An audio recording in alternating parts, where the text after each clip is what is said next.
햇빛을 받는 곳마다 주 예수 다스리시고 이 세상 끝날 때까지 그 나라 왕성하리라. 주님을 찬양하면서 간절히 기도드리니 그 기도 함께 되어서 주 앞에 산다나보다 온 세상 모든 사람들 그 사랑 찬송하도다.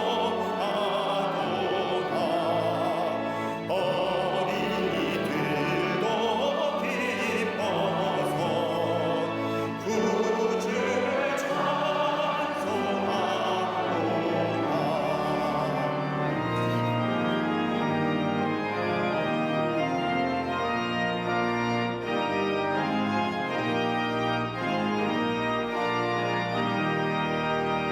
주 예수 계신 곳마다 그네 충만하도다. 고나고 지친 사람들 주님의 사랑 받도다. 이 세상 모든 주 앞에 경배하여라. 저 천군 천사와 함께 주님을 찬송하여라.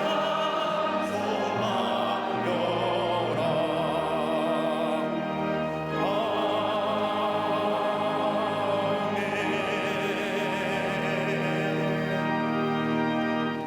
교동문 134번 부활절 두 번째 말씀을 교독하겠습니다. 내가 받은 것을 먼저 너희에게 전하였노니 이는 성경대로 그리스도께서 우리 죄를 위하여 죽으시고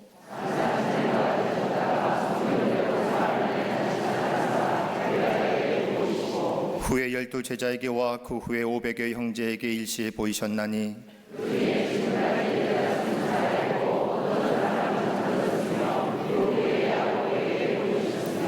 그 후에 모든 사도에게와 맨 나중에 만삭되지 못하여 난 자와 같은 내게도 보이셨느니라.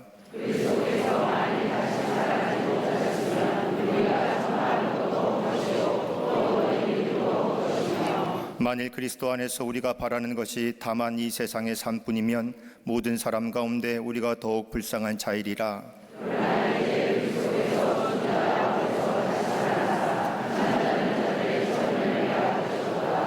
아멘.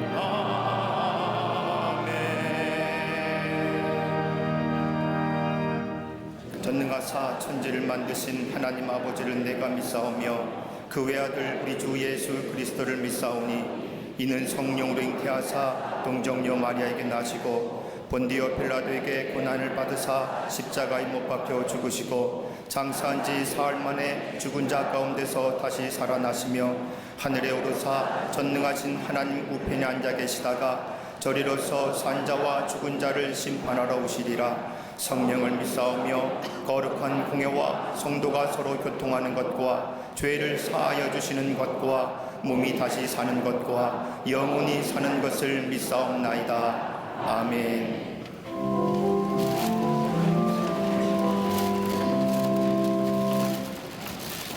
오늘 이 기쁜 부활의 아침에 진리의 예수 그리스도가 생명의 자리에 계심을 믿고 주님 전에 나왔사오니 저희들의 찬양과 경배를 받아 주시옵소서. 이 시간 감히 주 앞에 설 수 없는 죄인들이 오나 예수님의 십자가 부활의 은총을 힘입고 나왔사오니 크신 복으로 함께하여 주시옵소서. 한 주간 욕망으로 가득했던 저희의 마음을 비워내게 하시고 하늘의 양식으로 허기진 마음을 든든하게 채우셔서 오늘 우리에게 주신 소명의 삶을 살아가기로 결단하는 거룩한 시간이 되게 하여 주시옵소서. 저 하늘의 뜻을 이 땅 가운데 소망 가운데 이루시는 하나님께서 창조하신 이 세계 가운데 전쟁과 테러, 분열과 아픔이 사라지게 하여 주시옵소서. 고요하고 거룩한 이날 아침에 온 누리가 부활의 기쁜 소식을 찬양하게 하시고 이 기쁜 소식을 듣고 소망을 갖게 하여 주시옵소서. 많은 역경과 고난 속에서 선진들의 피땀 흘림의 수고와 순교로 이 민족에게 영육간의 축복을 은혜를 주시니 감사를 드립니다. 이 민족이 영적으로 거듭난 민족 되기를 소망합니다. 한라에서 백두까지 깊이 뿌리 박혀 있는 우상 섬김은 다 물러가게 하시고 이 민족이 하나님을 경외하고 찬양하는 복된 나라가 되게 하여 주시옵소서. 이 땅에 무너진 영적인 회복과 인간의 윤리와 도덕들이 올바르게 세워지게 하시고 우리 사회에 드리워진 어둠과 쓴뿌리들은 보혈의 능력으로 치유하여 주시옵소서. 이 나라를 이끄는 대통령과 위정자들에게 하늘의 능력을 허락하여 주사 애굽의 기근을 하나님의 비전으로 풀어갔던 요셉과 같이 이 민족의 정치, 경제, 사회, 안보의 위기를 지혜롭게 극복하여 온 국민이 잘 사는 나라, 온 국민이 행복하고 풍요로운 번영의 땅이 되게 하여 주시옵소서. 긍휼하신 하나님, 이 부활의 기쁜 소식이 아직도 암흑과 죄악에 신음하고 있는 북한 동포들에게 임하셔서 속히 저들의 고통 가운데 구해주시고 거룩과 순결의 정금과 같은 주의 성도들은 인내함으로 통일의 새 역사를 써내려가는 주의 종들이 되게 하여 주시옵소서. 속히 이 나라 이 민족이 성령한국 통일한국으로 일어서게 하여 주시옵소서. 교회를 사랑하시는 아버지 하나님, 주님께서 핏값으로 사신 이 땅의 모든 교회가 주님의 부활을 증거하는 교회가 되게 하시고 저 하나님의 영원한 나라를 이 땅의 교회들이 세상을 향하여 외치게 하여 주시옵소서.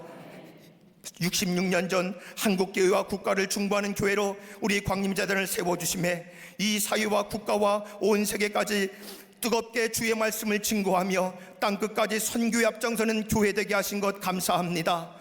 믿음의 선한 증거로 세상을 화평케 하고 열방을 치유하게 하사 주님의 선한 뜻을 이루어가는 믿음의 좋은 터가 되게 하여 주시옵소서. 동서남북 교회와 북방 얼음산에서 남방의 산호섬까지 광림의 재단에 허락하신 모든 해외 선교지 위에 성령의 기름을 부어 주시옵소서. 더욱더 하나님 나라의 복음의 지경을 넓혀가는 광림의 재단이 되게 하여 주시옵소서. 20만 전도를 이루어지게 하여 주시고 사명의 자리에 넉넉히 서는 5천 속해 1천 선기를 허락하여 주시옵소서. 다음 세대를 책임지고 교육하는 주일학교와 샤이니키즈, 주간보호센터와 사랑부를 비롯한 모든 기관들이 주의 믿음의 모판 위에 복음의 씨앗이 잘 자랄 수 있도록 성령의 담비로 축복하여 주시옵소서. 또한 진행 중인 광림 수도원 성전공사와 본단공사가 은혜 가운데 순적히 진행되게 하사 한국교회와 성도들에게 거룩한 도구로 사용되게 하여 주시옵소서. 이 시간 총력전도를 통해 주의 복음을 전해받은 심령들 교회를 향하여 떼놓는 첫걸음을 축복하여 주시기를 소망합니다. 주의 복음을 듣고 주님의 이름을 찾는 모든 심령들에게 새 생명을 허락하여 주시옵소서. 쇠하지 않는 영역으로 세계 곳곳으로 다니시며 선교하시는 감독님, 영육의 강건함과 갑절의 영감을 도하여 주시옵소서. 감독님 모든 선교의 여정마다 신유의 기적과 수많은 영혼들의 변화를 허락하여 주실 줄 믿습니다. 손길마다 걸음마다 성령님 동행하여 주시옵소서. 영적인 리더자로 세우신 담임 목사님께 놀랍도록 크신 능력을 허락하사 하나님 나라의 최일선에서 앞장서 가실 때에 성령의 전신갑주를 입혀 주시옵소서. 몸으로 가슴으로 품으신 모든 선교의 비전 속에 지치지 않는 영육의 강건함을 도하여 주시옵소서. 이 시간 부활의 기쁜 소식을 선포하실 때 영역을 도와여 주시고 말씀을 듣는 모든 사람들마다 하늘의 소망과 축복, 은혜가 넘치는 시간이 되게 하여 주시옵소서. 이 시간 함께 예배하는 광림 남교회, 광림 서교회, 광림 북교회와 전 세계 해외 선교지들의 모든 성도들 가운데도 크신 은혜를 내려주사 영적 부유함이 가득 넘치게 하여 주시옵소서. 이 부활절 예배를 위해 주의 제단을 장식한 손길과 헌신하는 모든 이들을 축복하사 그 속으로 말미암아 구원받은 기쁨과 감사가 강물같이 흘러넘치는 축복을 허락하여 주시옵소서. 이 아침 부활의 노래로 주님을 소리 높여 찬양하는 갈릴리 성가대와 오케스트라의 찬양을 기뻐 받아 주옵시고, 수많은 천군 천사의 찬양과 같이 주님께 영광 돌리는 찬송이 되게 하여 주시옵소서. 이 모든 말씀 십자가에서 영원한 승리자가 되신 예수 그리스도 이름으로 간절히 기도하옵나이다. 아멘.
길도 다 지나갔소. 마리아 저 무덤 보이요. 자와서 일어나 가서 이 향유를 뿌려드립시다.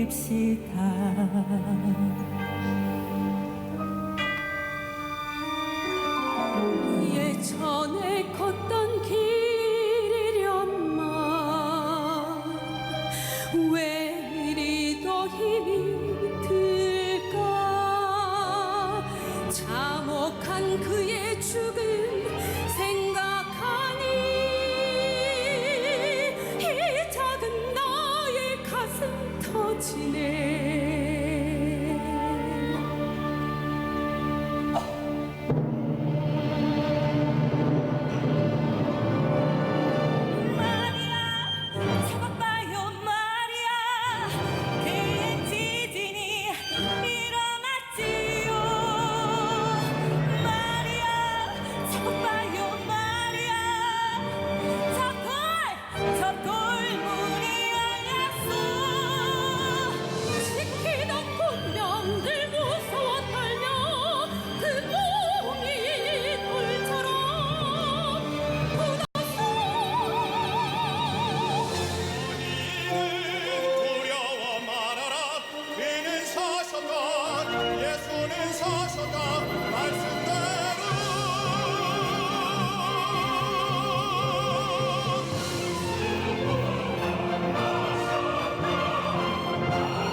갈릴리 성가대와 오케스트라의 귀한 찬양에 감사합니다. 고맙습니다.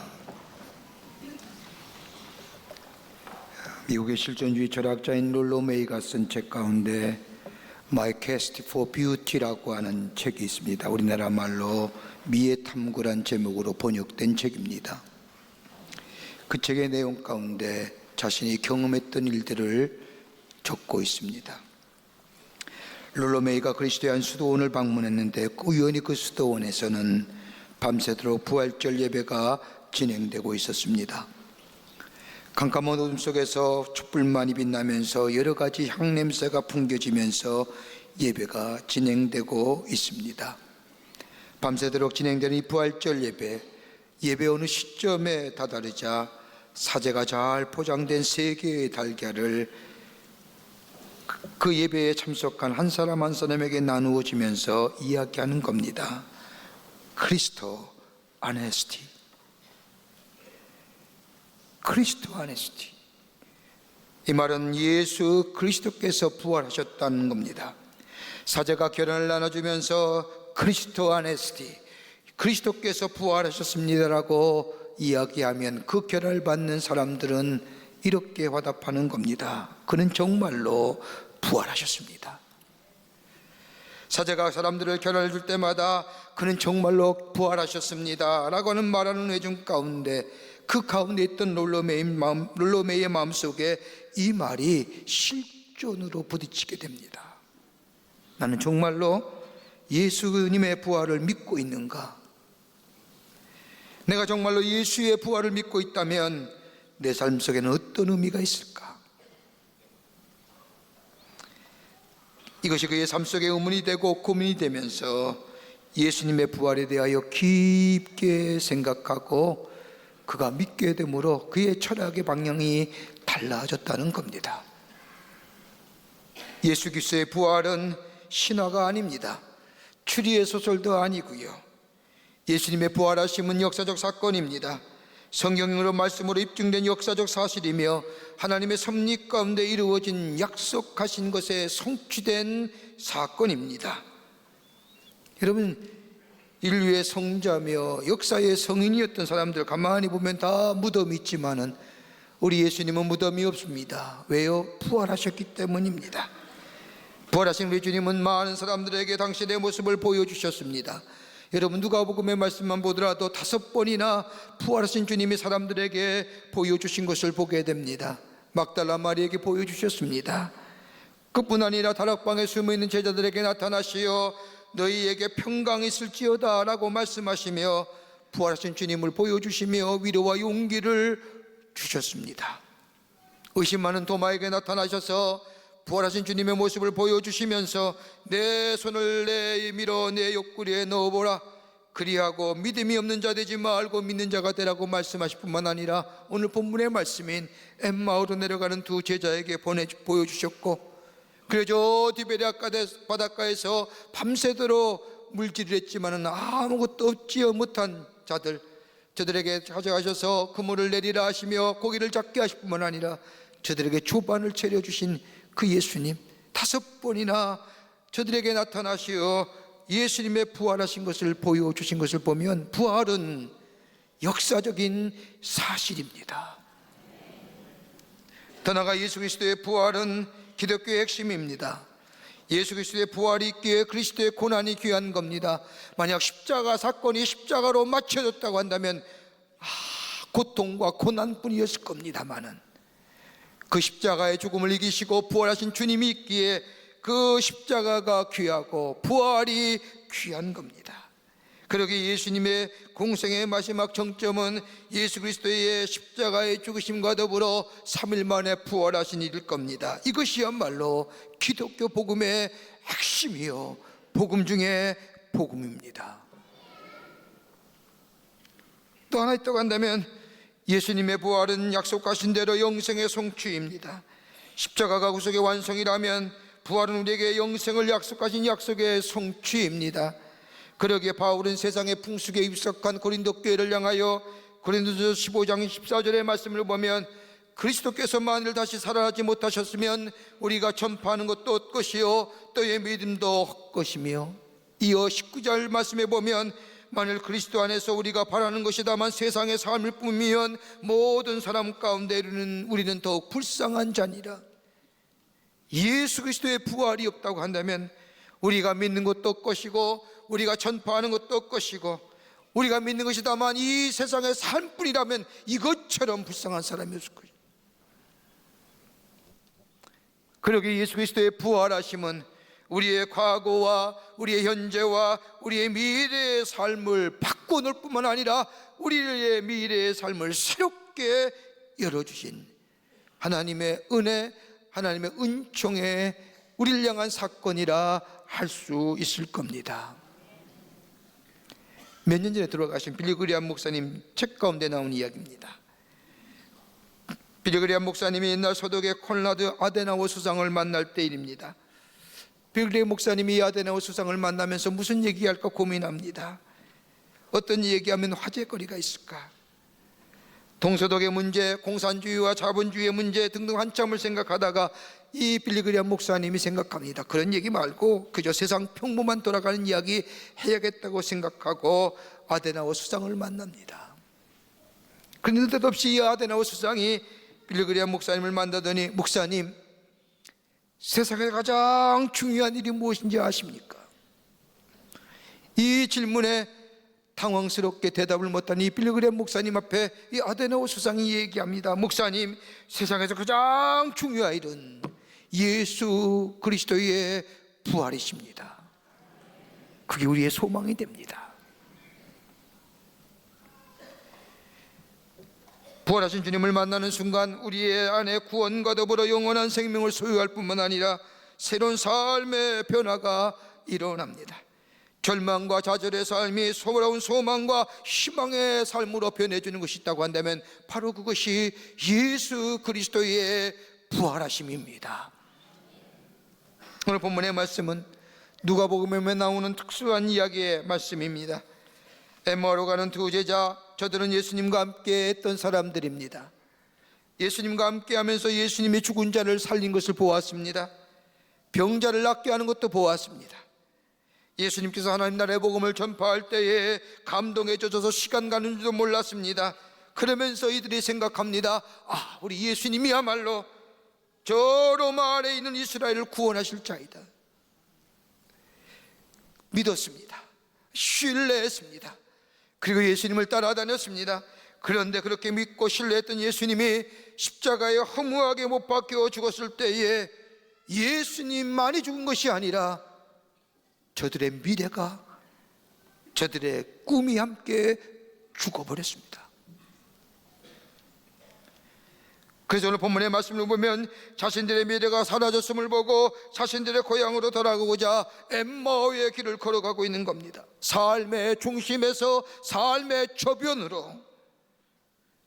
그런데 오늘 본문의 말씀을 보면 부활하신 주님께서 저들과 동행하시며 말씀하시며 주님의 부활의 사건이 단순한 이야기나 신화가 아니라 성경에 기록한 대로 하나님의 약속의 성취, 그리고 하나님이 예수님이 말씀하신 대로 부활하셨던 사실을 저들에게 말씀하고 저들이 복고 저들이 믿게 될 때에 저들의 새로운 변화가 일어났습니다. 오늘 주님이 부활하셨습니다. 예수님이 부활하셨습니다라고 내가 믿고 내가 그 안에 거할 때 우리 안에 새로운 변화가 일어나는데 어떤 변화일까요? 오늘 본문의 말씀에 우리에게 귀한 영적인 교훈과 더불어 부활하신 주님의 놀라운 은혜를 증거하고 있습니다. 본문의 말씀을 통하여 함께 몇 가지로 나누며 은혜 받기를 원합니다. 첫째는 삶의 방향이 달라집니다. 오늘 본문의 말씀을 보면 제자들이 예루살렘을 떠나 엠마오로 내려갑니다. 엠마오는 예루살렘에서 서북쪽으로 약 13km 떨어진 작은 마을입니다. 어떻게 보면 예수님과 함께 거하였던 것, 그것은 저들에게는 꿈이 있는 것이고 의미가 있는 것이었고 저들에게는 삶의 활력이 넘쳐나는 장소였습니다. 그런데 예수님이 십자가에 달려 돌아가시자 저들은 저 엠마오란 작은 마을, 삶의 중심에서 삶의 저변으로 내려가는 겁니다. 저들에게 있어서 예수님의 죽으심은 절망이었습니다. 의미의 상실이었고요, 꿈과 미래의 잃어버림이었습니다. 그러기 오늘 본문의 말씀을 보면 제자들의 모습이 성경 곳곳에 저들의 삶, 저들의 마음의 상태를 설명해 줍니다. 오늘 본문의 말씀을 보면 저들의 삶은 참으로 무기력한 삶이었습니다. 예수님이 돌아가시자 삶의 무력함이 저들의 삶 속에 엄습해 왔습니다. 29절의 말씀을 보면 저희가 강권하여 가로되 우리가 함께 유하시다가 때가 저물어가고 날이 이미 저물었나이다. 저물었다고 하는 것은 다름이 아니라 노을이 묽게 물들고 황혼의 무렵을 얘기합니다. 다시 말하여 예루살렘을 등지고 저 삶의 중앙에서 삶의 저면으로 힘없게 걸어가고 있는 서북쪽으로 태양을 등지고 내려가는 인생. 예수가 돌아가신 후에 삶의 무기력함, 삶의 미래와 소망이 끊겨진, 그러기에 힘없는 인생. 더 나아가 제자들의 삶의 모습은 깊은 슬픔의 상태였습니다. 17절의 말씀을 보면 예수께서 이르시되 너희가 길 가면서 서로 주고받고 하는 이야기가 무엇이냐 하시니 두 사람이 슬픈 빛을 띠고 머물러 섰더라. 슬픈 빛 띄었다는, 저희 마음속에 깊은 슬픔이 가득 차 있다는 겁니다. 더 나아가 깊은 실망의 상태입니다. 20절과 21절의 말씀을 보면 우리가 대제사장들과 관원들이 사형 판결에 넘겨져 십자가에 못 박았느니라. 우리는 이 사람이 이스라엘을 구속할 자라고 바랐노라. 여러분 가만 보세요. 저들이 예수님에 가진 기대가 있습니다. 로마의 정부를 무너뜨리고 로마의 사슬에서 해방시켜주고 민족 해방의 꿈이 예수님을 통하여 이루어질 줄 알았습니다. 그런데 예수님이 십자가에 힘없이 죽으신 겁니다. 더 나아가 저들의 삶은 깊은 불신앙의 자리였습니다. 22절과 24절의 말씀을 보면 또한 우리 중에 어떤 여자들이 우리로 놀라게 하였으니 이는 저희가 새벽에 무덤에 갔다가 그의 시체는 보지 못하고 와서 그가 살으셨다 하는 천사들의 나타나심을 보았다미라. 또 우리가 함께한 자 중에 두어 사람이 무덤에 가서 과연 여자들의 말한 바와 같음을 보았으나 예수는 보지 못하였느니라. 예수가 부활하셨다는 얘기 들었습니다. 들었어요. 그런데 감히 엄청난 사실 받아들이지 못하겠다는 겁니다. 믿음이 없는 겁니다. 불신앙의 상태에 놓여 있는 겁니다. 예수님과 함께 하면서 가족들이 가졌던 꿈과 계획했던 것, 소망했던 것, 이것이 이루어질 것이라고 하는 기대감이 예수의 십자가의 죽으심으로 하루아침에 물거품이 되어버린 겁니다. 생각하지 않습니까? 죽음 앞에 그 어떤 장사도 없는 거야. 예수님도 죽음 앞에 별 수 없구나. 이 절망감이 예수님이 부활하셨다는 소식을 들었음에도 불구하고 이 절망과 좌절에 이 슬픈 힘없는 길을 걸어가고 있는 이들.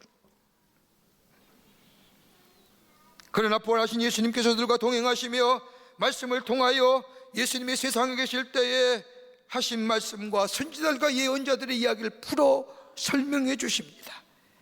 부활에 관하여 들었지만은 믿지 못하였던 이 사람들, 부활의 주님이 나타나시어 말씀하실 때 저들은 예수 그리스도의 부활을 실존 속에 분명한 사실로 받아들일 뿐만 아니라 낮에 내려왔던 저 내려가는 길, 삶의 저변한 길, 거기서 턴하여 예루살렘으로 올라가는 삶의 중심으로 다시 방향을 바꾸는 인생, 다시금 걸어가는 삶 되는 겁니다.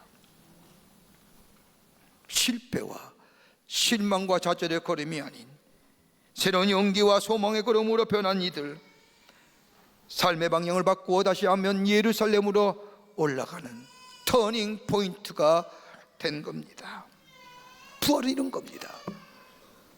예수 그리스도의 부활이야말로 우리에게 실망과 좌절과 절망의 자리에서 턴하여 새로운 소망으로, 새로운 용기로, 죽음을 넘어시고 사망을 넘어서 새로운 생명의 길로 인도하신 그 예수님과 더불어 새롭게 소망의 길로, 생명의 길로 걸어가는 인생 되는 거예요. 네덜란드 출신의 렘브란트라는 화가 여러분 아실 겁니다. 오늘 본문의 말씀인 엠마오도상의 두 제자를 그린 사가입니다. 그는 화가로서의 탁월한 재능을 가진 사람으로 그림을 그리면서 남부럽지 않게 살았습니다. 아름다운 아내도 있었고 넉넉한 재산도 있었습니다. 그런데 유감스럽게도 자녀가 없었습니다. 그래서 얼마나 아내를 사랑했는지 모릅니다. 그런데 갑자기 아내가 죽어버린 겁니다. 아내가 죽으니 그에게 찾아온 이 절망과 좌절, 이 실망감은 걷잡을 수 없습니다. 헤아릴 수가 없었습니다. 아내의 죽음으로 인한 이 슬픔이 그의 마음속에 깊은 좌절과 절망을 가져다 주며 그와 하여금 집안에 있게 하고 그의 삶을 은둔의 생활로 바뀌옵니다. 바로 그때 그 친구가 이 렘브란트를 교회로 인도하게 됩니다. 교회에 나감으로 믿음을 얻기 시작합니다. 예수 그리스도의 십자가의 사건과 부활의 신앙을 가지게 되고 그 부활의 은총 안에 그 삶이 새롭게 변화됩니다. 기도하며 말씀 가운데 성경을 읽을 때마다 예수 그리스도의 십자가의 사건과 예수 그리스도의 부활의 은총이 얼마나 귀한지 그의 삶의 깊은 내면의 쪽으로 찾아오게 됩니다. 그리고 그것이 얼마나 그에게 무한한 영감으로 가져주는지, 슬픔과 좌절과 실망 가운데 그는 십자가의 은혜 안에서 부활의 은총 안에서 다시금 영감을 얻게 되고 다시 그림을 기르기 시작하는데 그가 그린 그 유명한 그림이 엠마오도상의 두 제자여, 돌아온 탕자여, 십자가에 내려온 예수여, 무려 600점의 그림을 그립니다. 절망과 좌절의 삶, 실망의 기로에 스스로 다른 사람과의 관계성을 끊어버리고 혼자 운둔했던 이에게 예수 그리스도의 십자가와 부활은 새로운 삶, 절망을 넘어서서 새로운 소망이, 새로운 용기의 삶으로 터닝 포인트, 터닝을, 변화를 가져다 주었다는 겁니다. 이게 부활신앙입니다. 어떤 사람은 인생에 대하여 말하기를 마치 양파를 까는 것 같다고 말하는 사람들이 있습니다. 무엇인가 새로운 것이 있는 것 같다 까보면 아무것도 아닙니다. 또 까야 할 것이 나옵니다. 그래서 까보면 아무것도 아닙니다. 또 나옵니다. 또 까면 아무것도 아닙니다. 그래서 결국은 아무것도 없습니다. 그러게 어떤 시인은 인간은 절망이란 기차를 타고 고통이란 터널을 지나 죽음으로 이라는 종착역에 다다르는 것이 인간일지도 모른다고 정의합니다. 전도서 기자는 헛되고 헛되도다. 이는 인생의 허무함과 이 공허함이 우리에겐 공감될지 모르지만은 그래서 실망하고 좌절한 삶, 우리의 삶의 여건에 따라 절망하고 좌절한 삶일지 모르지만 그러나 예수 그리스도의 부활하심이 내 안에 있고 내가 믿어지게 될 때 인생은 더 이상 허무와 절망이 아니라 삶의 저변으로 내려가는, 삶의 끝자리에 내려가는 것이 아니라 삶에 다시금 새롭게 변하여 중심으로 방향이 바뀌어지는 새로운 소망의 삶으로 살아가게 되게 되는 줄 믿습니다. 이게 부활이에요.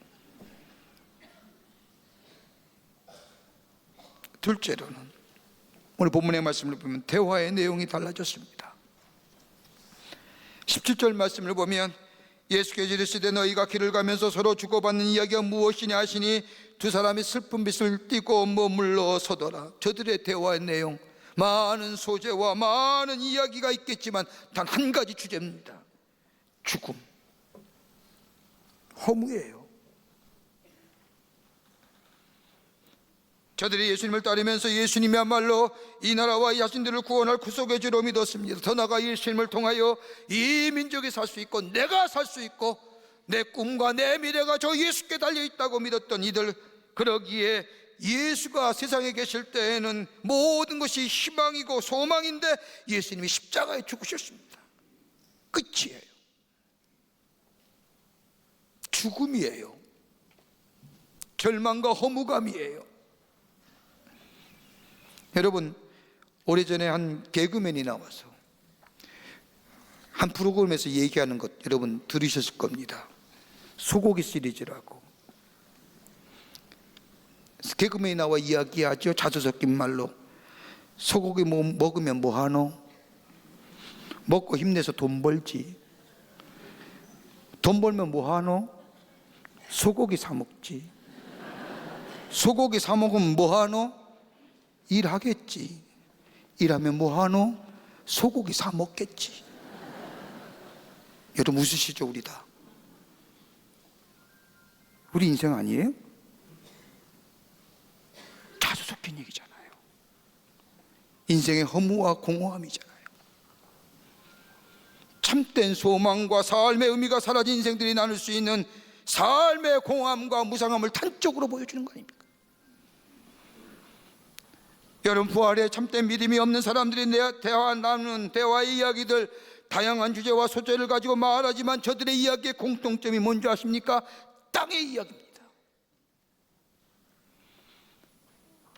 우리가 살면서 수많은 이야기를 나눕니다. 내가 아는 수많은 이야기를 객관화시키면 어떤 이야기들입니까? 여러분 친구를 만나고 여러분의 가까운 이들과 만나면서 여러분이 얘기하는 그 다양한 소재와 다양한 주제를 객관화시키면 여러분의 주제는 뭡니까? 아니, 이렇게 쉽게 바꾸어 얘기하시죠. 우리가 나누는 이야기 속에 생명이 있습니까?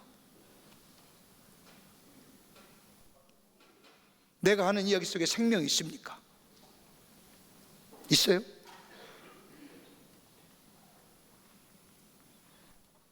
때로는 땅의 이야기가 우리에게 도움이 될지는 모르지만 그 안에는 생명과 소망, 미래를 열어주는 이야기는 아닙니다. 오늘 본문에 나온 엠마오의 도상의 두 제자를 보십시오.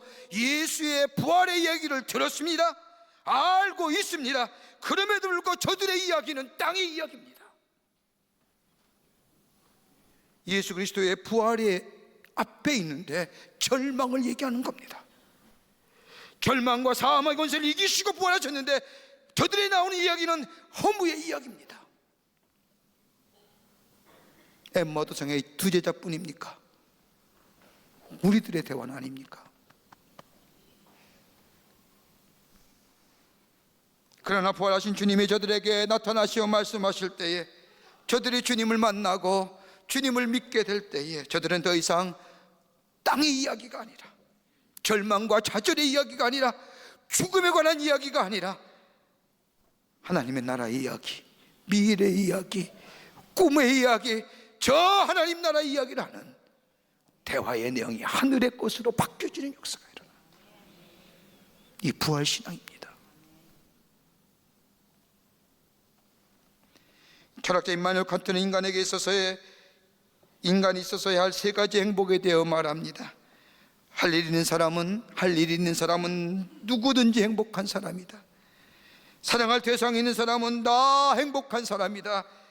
앞을 내다볼 수 있는 소망을 가진 사람은 더 행복한 사람이다라고 이야기하면서 앞을 내다볼 수 있는 소망을 가진 사람은 할 일도 알게 되고 사랑할 대상도 찾을 수 있게 되는 거다. 문제는 소망이다라고 이야기합니다. 부활하신 주님을 만난 자는요, 땅의 얘기가 아닙니다. 하늘의 얘기죠. 절망과 좌절의 허무의 얘기가 아니라 소망과 미래의 얘기하는 겁니다. 20세기 가장 커다란 발자취를 남겼던, 철학의 큰 족적을 남겼던 철학 실존주의 철학자 사르트르가 있습니다. 1980년 3월에 그는 불란서의 브르세 병원에 폐수종으로 입원합니다. 딱 입원한 지 한 달 만에 이 병으로 폐수종으로 죽게 됩니다. 그가 남겼던 유명한 철학적 명제가 뭡니까? 죽음으로부터의 자유, 절망으로부터의 자유. 이렇게 외쳤던 사르트르가 병원에 한 달 동안 3월에 입원해서 4월에 죽을 때까지 한 달 동안 병원에 입으면서 그 죽음의 공포, 그 절망감, 그 좌절, 건강할 때는 죽음으로부터 자유한 것이 인간이다, 절망으로부터 자유해야만이 인간의 실존이다라고 얘기했던 이가 한 달 만에 동안에 얼마나 죽음과 그 절망 앞에 몸부림쳤는지 끝내 죽었습니다. 모든 사람을 힘들게 하고 죽었습니다. 비참하게 세상을 떠난 후에 불란서의 신문들은 앞두어서 사르트의 죽음에 대해서 얘기합니다. 그가 그렇게 죽음으로부터의 자유, 절망으로부터의 자유를 외쳤던 그가 어떻게 저렇게 비참하게 죽을 수 있었던가?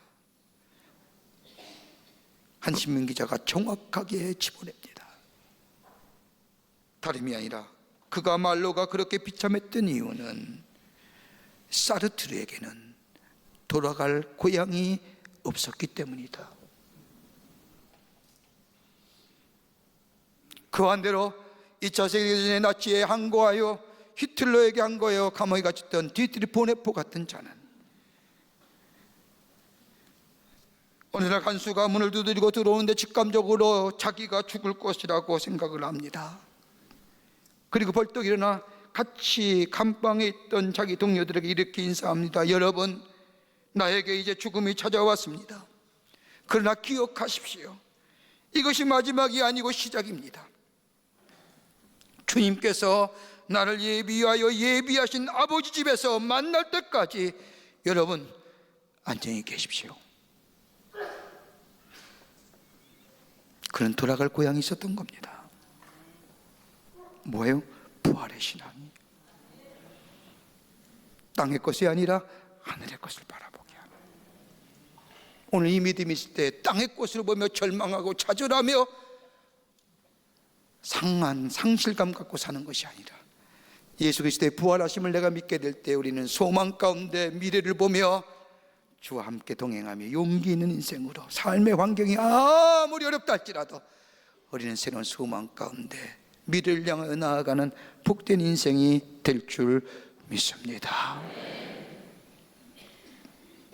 끝으로 부활의 증인된 삶으로 살아갑니다. 예수 그리스도의 부활을 믿으면 부활을 증거하는 자 됩니다. 실망과 좌절 가운데 어둠을 향해 가던 두 제자, 부활하신 주님을 만난 후에 예수님이 부활의 모습을 보여주자 저들은 두려움과 무서움을 떠났던 저 예루살렘으로 다시 발걸음을 옮깁니다. 처음 저들이 속해 있던 공동체, 그 공동체는 다름이 아니라 마태복음 28장 18절부터 20절의 말씀처럼 땅끝까지로 복음에 증인된 공동체, 예수 그리스도의 복음의 공동체, 제자의 공동체입니다. 마태복음 28장 18절부터 20절의 말씀처럼 예수께서 나와 말씀하여 이르시되 하늘과 땅의 모든 권세를 내게 주셨으니 그러므로 너희가 가서 모든 민족을 제자로 삼아 아버지와 아들과 성령의 이름으로 세례를 베풀고 내가 너희에게 분부한 모든 것을 가르쳐 지키게 하라. 볼지어다 내가 세상 끝날까지 너희와 항상 함께 있으리라 하시니라. 복음 전하는 사명 잊어버린 거예요. 절망이 너무 크니까. 여러분 그렇지 않습니까? 우리의 삶의 전 가운데 절망이 너무 크니까 내가 해야 할 잊어버리지 않습니까? 제자들이 그런 거예요. 주님이 약속하신 분부하신 명령 잊어버린 겁니다.